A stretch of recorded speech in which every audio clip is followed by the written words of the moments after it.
घमंड और पेट यह जितना ज़्यादा बढ़ता है ना दोस्तों, चाह करके भी इंसान किसी को गले नहीं लगा पाता।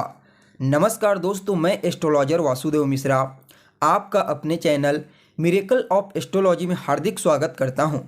दोस्तों, आज का यह ज्योतिष का कार्यक्रम वृषभ राशि वालों के लिए बेहद ही महत्वपूर्ण कार्यक्रम साबित होने वाला है। इसलिए अगर आप भी एक वृषभ राशि के जातक हैं तो इस कार्यक्रम को अंत तक देखने का प्रयास कीजिए।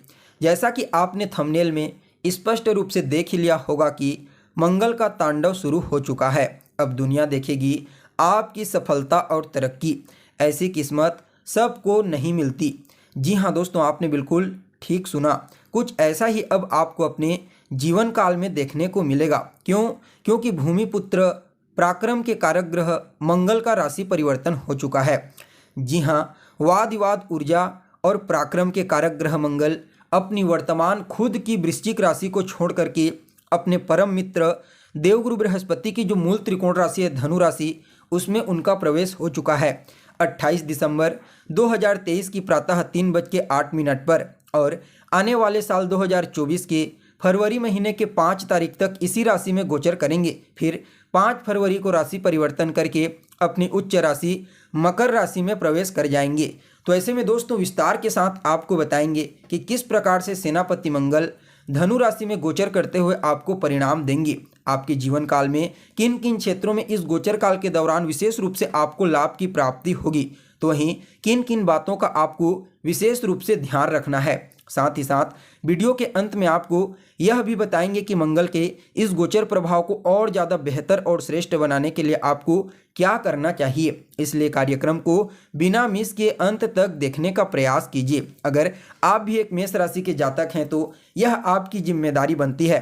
और दोस्तों अगर आप अपनी जन्म कुंडली पर हमसे परामर्श लेना चाहते हैं, जन्म कुंडली का विस्तार पूर्वक अध्ययन करवाना चाहते हैं तो वीडियो के डिस्क्रिप्शन बॉक्स में और वीडियो के अंदर आपको नंबर मिल जाएगा, जिस नंबर पर आप संपर्क करके अपनी जन्म कुंडली का बिल्कुल कम कीमत पर पूरे विस्तार पूर्वक विश्लेषण करवा सकते हैं।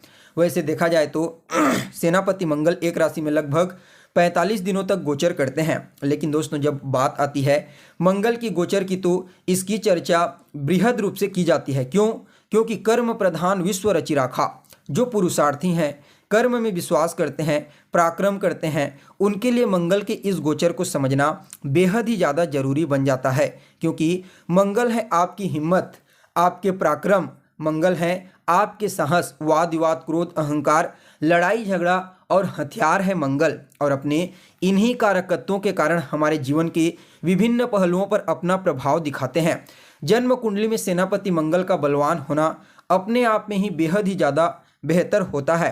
क्योंकि ऐसा जातक पहले तो बेहद ही साहसी प्रवृत्ति का होता है, निडर होता है, पराक्रमी होता है, मेहनत करने वाला, किसी से न दबने वाला, हर मुश्किल परिस्थिति में सामने वाले की मदद करने वाला, न तो खुद गलत को स्वीकार करता है और न ही दूसरे को गलत करने के लिए कहता है। यानी कि यह जो मंगल मजबूत वाला व्यक्ति होता है काफ़ी बेहतर होता है। ठीक इसके विपरीत जब मंगल कमज़ोर हो जाते हैं, पीड़ित हो जाते हैं तो सबसे पहले तो जातक को दब्बू प्रवृत्ति का बना देते हैं। यानी कि डरपोक बन जाता है जातक। छोटी छोटी मुश्किल परिस्थिति में भी शीघ्र ही घबरा जाता है। वह कभी भी किसी की मदद नहीं कर पाता क्योंकि उसके अंदर आत्मविश्वास और साहस की कमी होती है।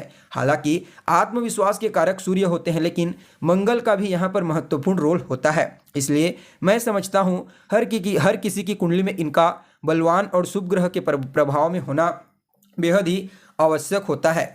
वैसे तो दोस्तों यह जो धनु राशि है यह मंगल के लिए अनुकूल राशि है, अत्यंत ही श्रेष्ठ राशि होती है। इस राशि में मंगल उच्च अभिलाषी होकर के गोचर करेंगे।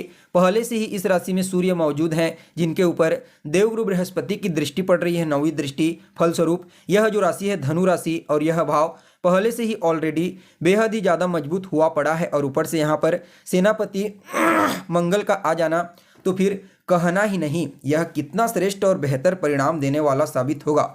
सबसे पहले तो यहाँ पर ग्रहों के सम्राट सूर्य के साथ मिलकर के मंगल महाराज आपके लिए पराक्रम का योग बनाएंगे, जो आपके अंदर आत्मविश्वास, पराक्रम और साहस में वृद्धि कराने वाला साबित होगा।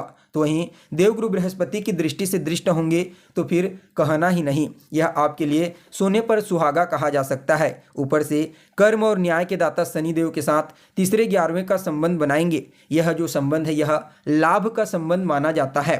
साथ ही साथ राहु के साथ केंद्रगत संबंध। तो ऐसे में गोचर कुंडली में इस समय ग्रहों की जो स्थिति है वह आपके लिए अत्यंत ही श्रेष्ठ, बेनिफिशियल और अद्भुत बनने वाली है। तो दोस्तों देखिए, मूल रूप से तो आपके बारे में ही चर्चा हो रही है, यानी कि वृषभ राशि वालों के बारे में।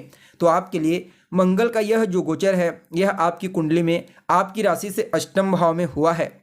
अगर इस गोचर के बारे में एक मत में कहा जाए तो यह आपके लिए एकदम श्रेष्ठ साबित नहीं होगा। अष्टम भाव में गोचर करने वाला मंगल कहीं ना कहीं इस समय आपके जीवन में परेशानियों की सूचना लेकर के आ रहा है।